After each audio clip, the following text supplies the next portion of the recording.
Hi, I'm Rob, a Washington, D.C. tour guide. I just wrapped up a tour here at the Jefferson Memorial, and now we're going to go to today's Washington Spirit game at Audi Field. So let me switch the camera to the GoPro on the front of my bike and take you along for the ride. And we're off. So we'll make our way around the Jefferson Memorial and then over to Audi Field for today's game. You can see the Washington Monument off in the distance over there, the Tidal Basin straight ahead, the water of the Tidal Basin straight ahead, and as we turn the corner, you'll be able to see the Martin Luther King Jr. Memorial off in the distance as well. So we're going to go past the big construction project for the Tidal Basin seawall. They're rebuilding it. The seawall was in terrible shape. It's already in much better shape. I think the reconstruction project is going along quite well. I come past here all the time on my tours, and every time I come, it looks a little bit closer to being completed, and I think that's pretty cool. The construction started about a year and a half ago after the 2024 cherry blossom season, and maybe it will be partially reopened in time for the 2026 cherry blossom season. Maybe that's being a bit optimistic on my part, but we shall see. I just saw them rebuilding some of the sidewalks, so I feel like that's a pretty good step towards getting it reopened to the public. And then when I give my tours, I won't have to detour all the way around over here like I currently have to do. Well, today is a beautiful fall day here in Washington, D.C. It was a bit chilly this morning when I gave my tour, definitely sweater weather, but it should warm up in the afternoon in time for today's Spirit game.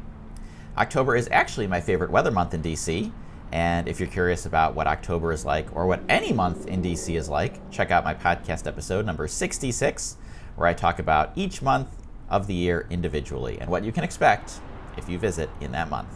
Unfortunately, this October has pretty much been ruined by the government shutdown. The federal government shutdown started on October 1st. Some federal government sites closed immediately, like the Capitol Visitor Center and the Library of Congress, two of my favorites. Some sites, like the Smithsonian Museums, had enough prior year funding to stay open about a week and a half longer, but basically everything is closed now, with the one big exception being the National Monuments and Memorials, which is how I was able to just give one of my tours. That said, park rangers have been furloughed. They've been out of work since October 1st, and so they are nowhere to be found. And any site or program inside the park that requires rangers is either closed or canceled. Shutdowns are terrible for tourism. I can say this confidently because this October, TripHacks DC has had its highest ever cancellation rate for people who are booked on tours. And I think in all the cases where someone who canceled volunteered why they were canceling, they said it's because they actually canceled not just the tour, but their entire trip. So it's not just tour companies that are hurting, but all adjacent businesses like restaurants and shops and basically anyone who relies on people visiting from out of town were hurting. So that said, not everyone has canceled their trip. And if you haven't, you might want to know, well, then what can I do? And there are the obvious choices like the private museums. We have a surprisingly large number of private museums in DC in addition to the government ones. But I also think you should think outside the box. Don't just think of Washington, D.C. as the federal government place. It's a big city, and thus it has plenty of other big city things to do. Like a few that I think get easily overlooked are live theater, live music, and live sports. Theaters and music venues are independent of the government, and they're able to continue their programming even during a shutdown. Obviously, pro sports is completely separate from the government as well. So we're going to Audi Field, which is primarily a soccer venue, and we're going for a soccer game, but it hosts all kinds of events, and I'll talk through some of those soon. Audi Field, it opened in 2018.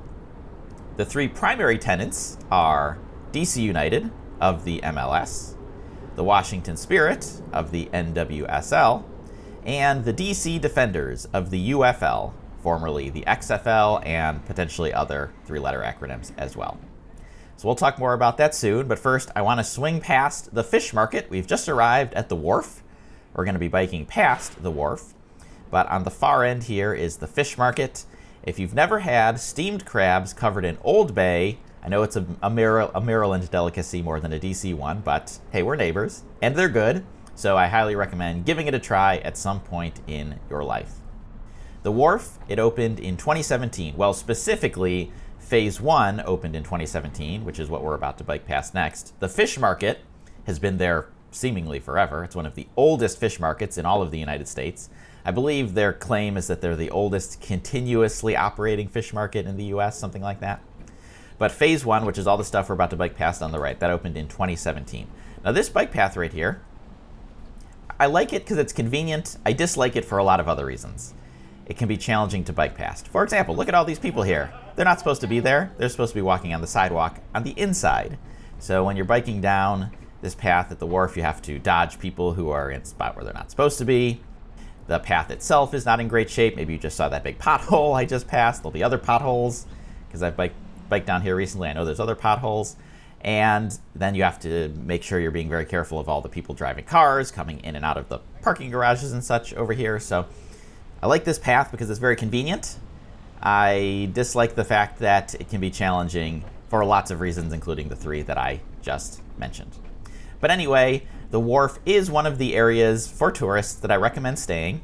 There are 4 hotels at the Wharf, 4 hotels at 4 different price points. So if you want to go, I don't want to say cheap because nothing's cheap anymore. Relatively inexpensive, you can do that. If you want to go super high end, you can do that. And so it's got something for everybody. The Wharf is also great because there's plenty of places to eat, to drink, to hang out. The vibes are good. It feels safe. Basically, all of the things that tourists tell me they look for in an area to stay, you can find it here at the Wharf. The biggest disadvantage to the Wharf is metro access. It's about a 10-minute walk to the L'Enfant Plaza metro station. And for some people, that can be annoying, problematic, but I think it's okay. We've now entered Phase 2 of the Wharf once we crossed over that entryway there. We've entered Phase 2, so that's now what's up here on the right. And if you want to know more about the Wharf, I've got tons of Wharf content. I've got videos where I walk around the Wharf. I've got videos where I give tips about staying at the Wharf. So check out the video description. I'm going to put tons of resources down there for the Wharf for other things that I mentioned in this video. Anyway, let's get back to Audi Field. So I talked about the 3 primary tenants. There's also DC Power, which is a new women's soccer team. I believe they have some shared ownership with DC United. Audi Field also hosts special events. I've seen the U.S. women's national soccer team twice at Audi Field in 2024 and then this year in 2025. I've seen USA Rugby. I've seen 3 games at Audi Field, 1 last year, 2024, 2 this year in 2025. Rugby, I actually am a big fan of rugby. If you haven't seen it before, it's a very fun sport, very fun and entertaining as a spectator. I'll try to edit on some footage or a photo of my most recent rugby match experience. It was a lot of fun. It was in the summer, and it was a doubleheader, so the first game was at 2 o'clock in the afternoon, and it was hot. So that was the biggest disadvantage. Audi Field occasionally hosts college football games like Howard versus Hampton. That's a big game. I saw the American Frisbee Association Championship game at Audi Field in 2021. So there's lots of fun stuff that happens there pretty much all the time. It is primarily a soccer venue, but it can be transformed to do lots of different types of sports. So we're kind of making our way to the end of the Wharf now and into a park called Titanic Memorial Park. It's called Titanic Memorial Park because at the end of the park is the Titanic Memorial, one of the most obscure monuments and memorials in Washington, D.C. I've made a few videos about it before, but it is a memorial specifically honoring the men who saved the women and children during the Titanic disaster. If you've seen the movie, you know the story. Why there's a monument memorial to it in Washington, D.C., great question. You'll have to check out my other videos for the answer to that. It's always interesting when you get over here. I was asking a tour guide recently, how do you know when you're in Titanic Memorial Park versus the Wharf? And she said, oh, it's easy. When the sidewalk is really nice, that's the Wharf. When the sidewalk is really terrible, that's the Titanic Memorial Park. So I've had to kind of slow down to make my way through here because these big trees are very nice, but there's the memorial right there. Do you see it? These big trees are very nice and aesthetically pleasing, but the roots, they do kind of damage the sidewalk. And so when you're in here, you gotta be careful, don't trip. If you're on a bike, slow down. It can be a bit treacherous. But we are about to make our way on to P Street Southwest. P Street is, in my opinion, one of the most aesthetically pleasing streets in all of DC. I love these trees. I love the view. If you want to walk to Audi Field from the Metro, so most fans attending a game at Audi Field will take the Metro. Most will use the Navy Yard Station, which is the station that you would use for Nationals Park for a baseball game. I believe it is technically the closest one to Audi Field. However, you can also get off at the Waterfront Station and walk down P Street, which is what I believe all these people here on the right are doing. And the advantage to that is that it is a much nicer, more pleasant walk. So the Navy Yard Station, you have to cross a big street called South Capitol Street. It is a very unpleasant street as a pedestrian, whereas I think this is a much nicer walk. So that's a bit of a little trip hack there if you're attending a game. Check out the Waterfront Station instead.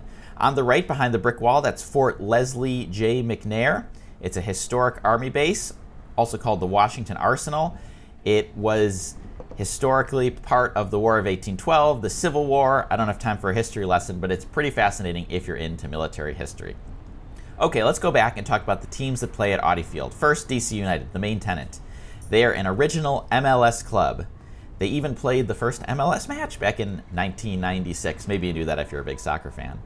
They were MLS's original dynasty. They won 3 of the first 4 MLS championship cups. And then the tides turned. And DC United, unfortunately, has become a bit of a laughingstock in the MLS, to be honest. They've either already clinched or are very close to clinching the Wooden Spoon Award, which, if you're not familiar, is kind of a joke award given to the team with the worst record in all of the MLS. And it's given because if this were a European soccer league, DC United would be getting relegated after this season. But since MLS does not have relegation, instead, we get the Wooden Spoon Award. Lots of fans are frustrated and fed up with the current owners, and they are begging them to sell the team to someone who actually cares about the fan and about the on-field performance. I will say, it is sad to see how far our once great franchise has fallen. The Washington Spirit, on the other hand, almost the completely opposite end of the spectrum. Even though both teams play at Audi Field, they have completely different ownership, and in my opinion, it really shows. Washington Spirit, they were an original member of the NWSL back in 2013. They've played at Audi Field full-time since 2023. Now, as I make this turn, I don't think you'll be able to see it because of how I have the camera mounted, but the bike valet is over there on the left, and I will be taking my bike over there to park it so I can attend the game. But that's where it is. This street right here, I'm not sure what the name of this street is, but if you get here really, really early, you might see a lot of fans camped out here hours early because this is where the players arrive.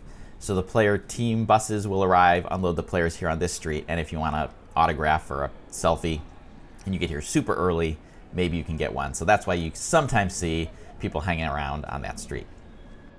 Anyway, the Washington Spirit, they played in the DC suburbs for most of their existence. They moved over here to Audi Field full-time in 2023. They won the NWSL championship in 2021, and they made it to the championship game last year, 2024. Unfortunately, they did lose to the Orlando Pride 1-0. This year, they've already clinched playoffs. I believe they've already clinched the second seed in the playoffs. So very successful, complete opposite of the DC United experience. A few quick game day tips. If you're attending a game at Audi Field, arrive early. In my experience, sometimes getting in can take a long time. The metal detectors can be really slow. Audi Field also has a clear bag policy, so make sure to check that in advance so you come with a bag that you're allowed to have. And if you come with a bag that you're not allowed to have, you'll have to pay to rent a locker to put it in.